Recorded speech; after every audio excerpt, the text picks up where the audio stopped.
भाई साहब what a road man ভাই কি লাগছে গাইস আমার বাইকের লাইটের আলো ছাড়া কোনো আলো নেই কি রাস্তা এটা জাস্ট মানে গা ছমছম একটা জায়গা জাস্ট এই হলো মায়া ধাবা গাইস তো hello guys welcome to Eddie's blog and this is Anupam. তো গাইজ আজকে আবার বেরিয়ে পড়েছি স্যাটারডেতে একটা ছোট্ট ব্লগে।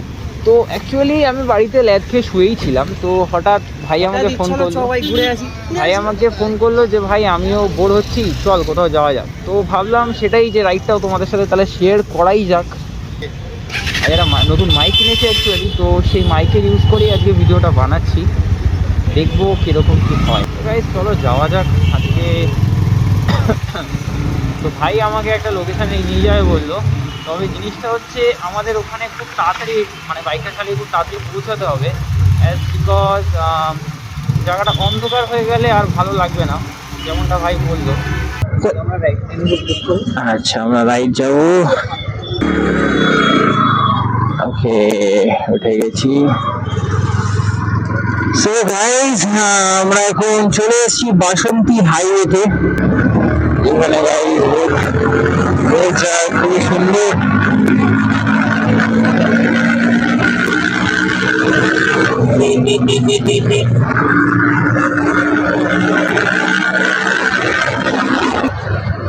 হাইওয়েতে গাড়ি চালানোর মজাই আলাদা।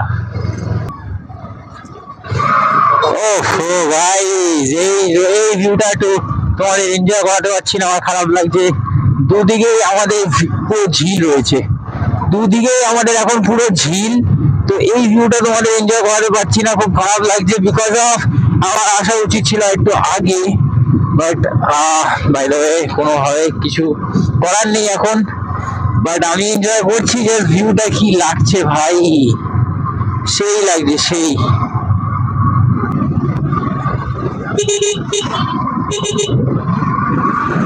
ओ भाई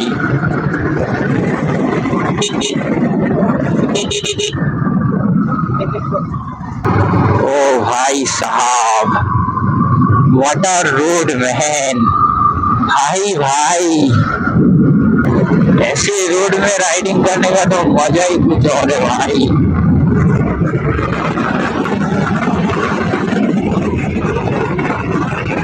ओ भाई साहब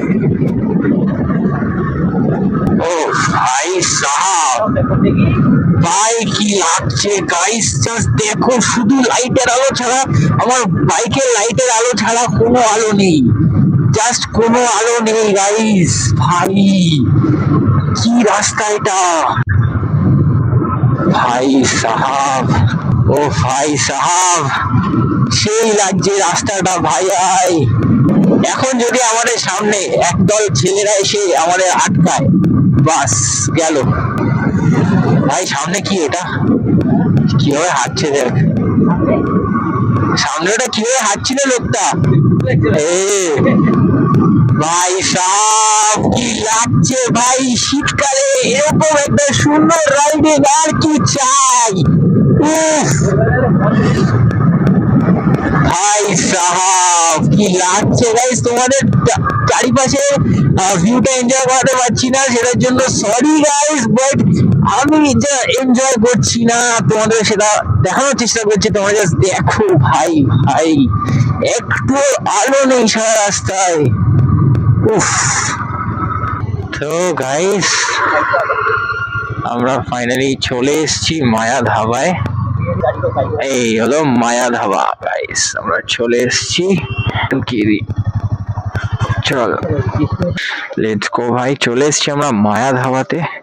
একটু চা খাবো এই মুহূর্তে, চা খেয়ে দেন আবার আমরা ব্যাক করবো আমাদের কিউতে। চা নিয়ে নিয়েছি আমরা, তো আমরা এখানে চা নিয়ে নিয়েছি মায়া ধাবাতে, সাথে 35 টাকার 100 গ্রাম পকোড়া।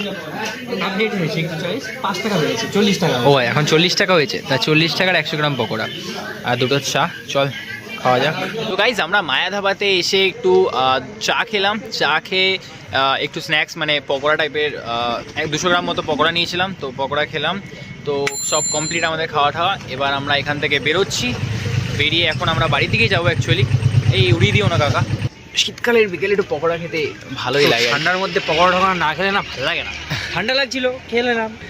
তো আর চা না হলে তো চলে না গাইস। তো চাটা খাওয়া কমপ্লিট। তো এবার আমরা আবার এখান থেকে বেরোবো, বেরিয়ে যাবো আমাদের বাড়ির দিকেই যাবো অ্যাকচুয়ালি। তো গাইজ আশা করি তোমাদের ব্লগটা ভালো লেগেছে। তো দেখা হচ্ছে আবার নতুন কোনো ব্লগে। আজকের জন্য বাই বাই।